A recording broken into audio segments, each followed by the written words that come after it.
want you to come back. Finally, in 1692, the King of Spain heard, and he sent the governor to come in here and resettle New Mexico. His name, Don Diego de Vargas Zapata y Luján Ponce de León, el Marquis de la Nava de las Barcinas, to his friends known as Don.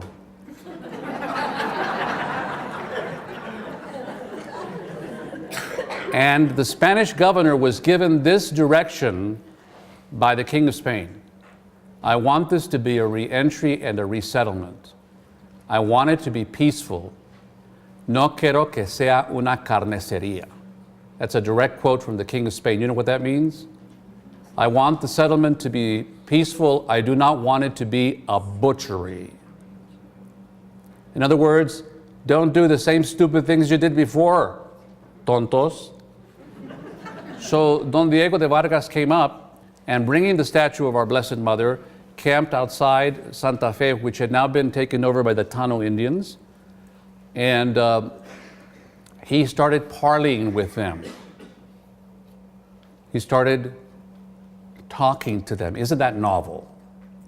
Instead of imposing terms, he was talking to them. And when he entered the pueblo, he took off his helmet and his armor and his sword.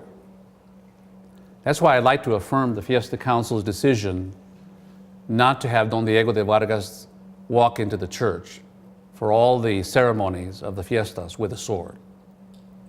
Because he took it off. He took his armor off when he went to talk with the Indians. And he had a secret weapon.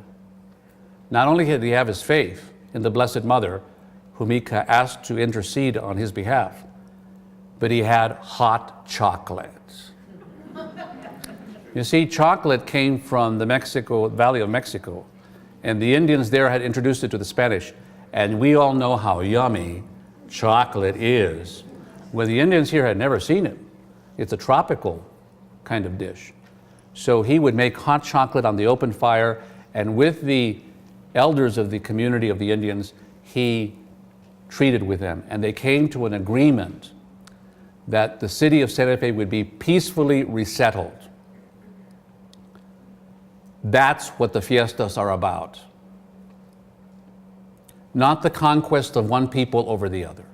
See, if the Spanish came back and established control, they did so, but much humbler. You see, they'd had their butts kicked.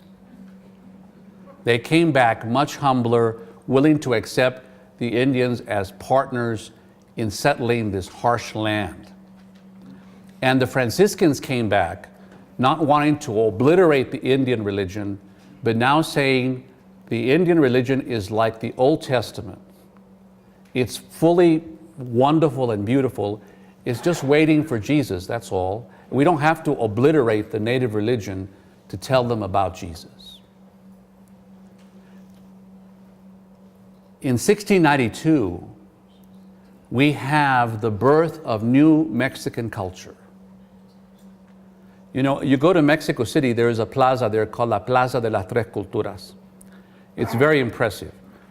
And there's a big monument in the center, and it says this: on this site, valiantly taken by Hernán Cortés, the Spanish general, and valiantly defended by Cuauhtémoc, the last Aztec king, there was not the defeat of one people or the victory of another, but the painful birth of a third, the Mexican people, okay?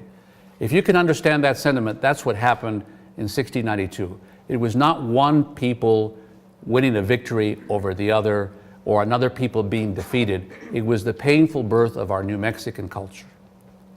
And even though we're distinct in many ways as Native Americans and Hispanics and Anglos and things of that nature, yet we have so much in common that we're all mixed up.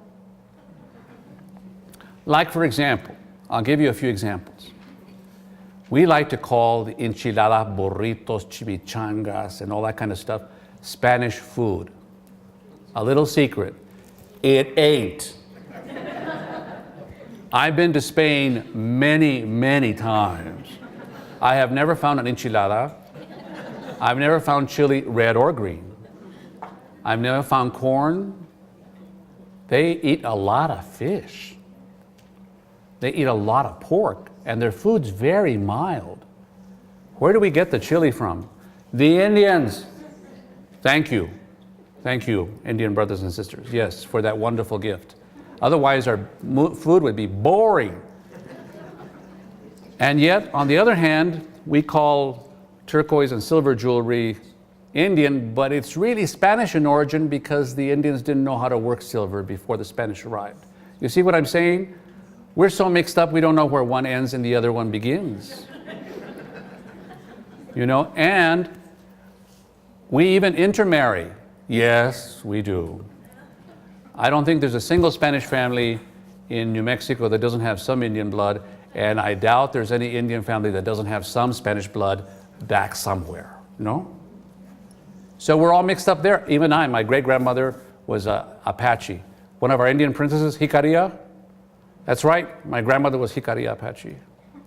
So we're all mixed up anyway, aren't we? So that's what we're celebrating at the Fiestas. The beginning of our culture, this great mosaic of New Mexican peoples. And you know what the miracle behind it is? I'll shut up now, Gabby, okay? The great miracle of this is that peace established in 1692 still holds. You look at places like North Ireland or Palestine and the Jewish and the Muslims there, or you look at Bosnia, or you look at Iraq, and you see all those different peoples of different religions and ethnic backgrounds, and for thousands of years they've been at war. Here in New Mexico, for 300 years we've been at peace because of 1692. Now, Don Diego de Vargas at the Fiesta said it should be celebrated this way, with Vespers, a procession, and Mass. Vespers is evening prayer. When one day ends, the other one begins. What he was saying is the old age of oppressing each other and fighting each other is over. There is a new day. A procession is not a Catholic parade. It's a reminder that this life is a journey through this valley of tears, and that unless we work together and walk together, we won't make it. And the Mass is what we like to get to in heaven, at the banquet of eternal life, where together, all of us, Indian, Hispanic, Anglo, black, white, gay, straight, whatever, will be seated at the banquet of the Lord as equals, loved by the same God who made us all.